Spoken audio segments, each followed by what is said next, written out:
Isang magandang araw po ulit sa iyo, kaibigan. Alam nyo, meron inilabas na kautusan ang bagong PNP chief na si Police General Nicolas Torre. Itong ipinalabas niya na bagong kautusan na kung saan maganda ito at higit sa lahat para sa ikabubuti ng ating mga kapulisan. Ano ba itong sinasabi ko? Itong sinasabi ko po na maganda at kapakipakinabang at kauna-unahan kautusan sa kasaysayan ng ating kapulisan. Ito yung tinatawag na affidavit of arrest. Opo. Ano po ba yung affidavit of arrest na kung saan kailangan merong kang gagawin na pag-aresto ata sa akin pagkakaunawa, kailangan may pirma mo at may pirma din ng supervisor or officer mo or yung station commander o PCP commander or regional director or provincial director pag naka-aresto ka. Yan po ang dahilan na para ikaw ay ma-promote. Hindi yung akala ng iba na porque sinabi ni PNP chief na paramihan ng huli nangamba na po ang ating mga kababayan. Hindi po ganun ang pagkakasabi ni General Torre. Ang sabi niya, paramihan ng huli na sa tamang paraan. Yung talagang may basis or may ebidensya yung taong hinuli mo ay sangkot sa crime. Yun po ang ibig sabihin ni General Torre. Hindi porque sinabi niya na pagkakaunawa ng ibang kababayan natin na kailangan paramihan ng huli, hindi po ganun. Ang ibig niya pong sabihin ay yun sa aking paniniwala at sa pagkakaunawa, paramihan ng huli, basta't yung mahuhuli ay legit na nagkasala sa batas at yung mga taong yan ay yung mga pinaghahanap ng ating hukuman na mga taong inilabasan ng warrant of arrest. Yan po ang dating sa akin, mga kababayan. Kaya huwag po tayong mangamba doon sa mga pinapakalat ng mga basher, yung mga taong galit kay General Torre na porque sinabi ni General Torre na kailangan paramihan ng huli kahit na sino dadamputin o ano-ano man. Hindi po ganun, mga kaibigan, para po malinaw sa atin. Bagkus, ito po ang kanyang sinabi.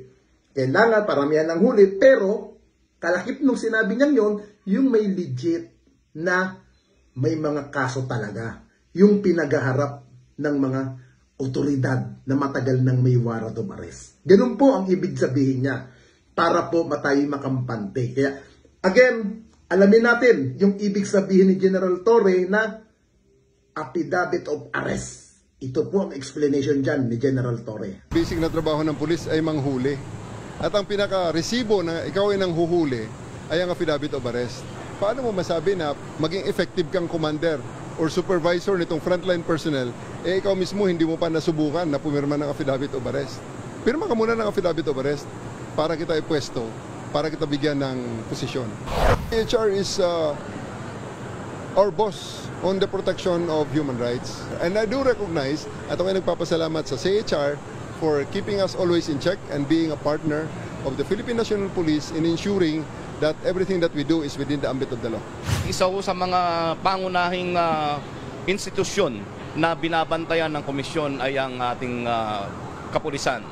Ito hong pagbisita ni Chief PNP dito sa ating komisyon ay mahalaga dahil mapapaigting at mapapabuti ang aming relasyon upang ma-integrate na rin ang human rights sa pagtupad sa tungkulin ng ating kapulisan.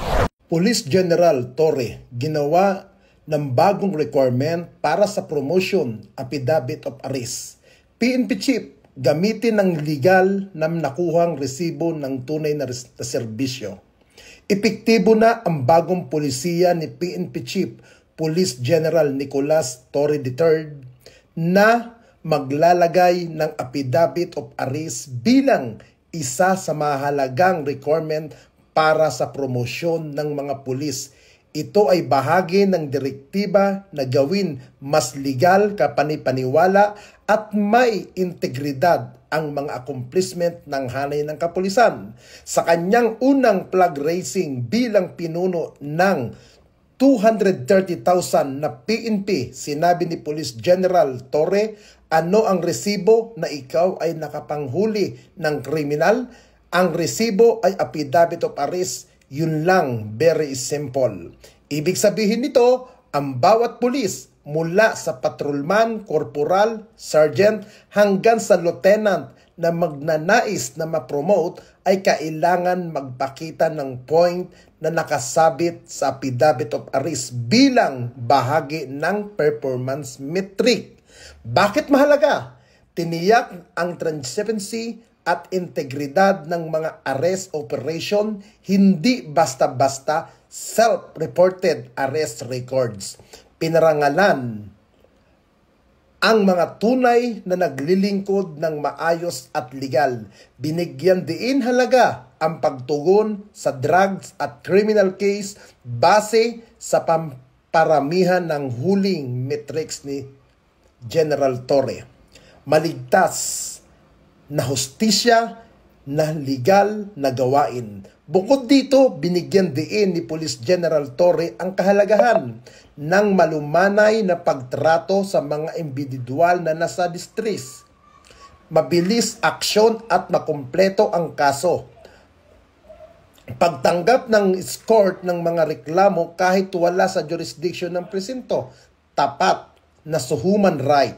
Kasunod ng ceremonial event sa Camp Crame, bumisita si Police General Torre sa Commission on Human Rights, CHR, upang ipaliwanag na ang polisiya ay hindi magsusulong ng labis na paggamit ng puwersa. Matunog ang kaniyang pangakong hindi ako papayag ang extrajudicial killing. Pinuri naman ito ng CHR, gayon din ang kanilang chairperson, Richard Palpa Latok, na aniya, sinusuportahan namin ang tungkulin ng pulis as long as duties and responded within the bounds of the law and use of the force necessary and cumulative. Sa ilalim ng bagong pamumuno ni General Torre, malinaw ang direksyon, mas disiplinado, mas legal, mas may integridad sa PNP, hindi lang kota ang proseso ay dapat may dobling paninindigan.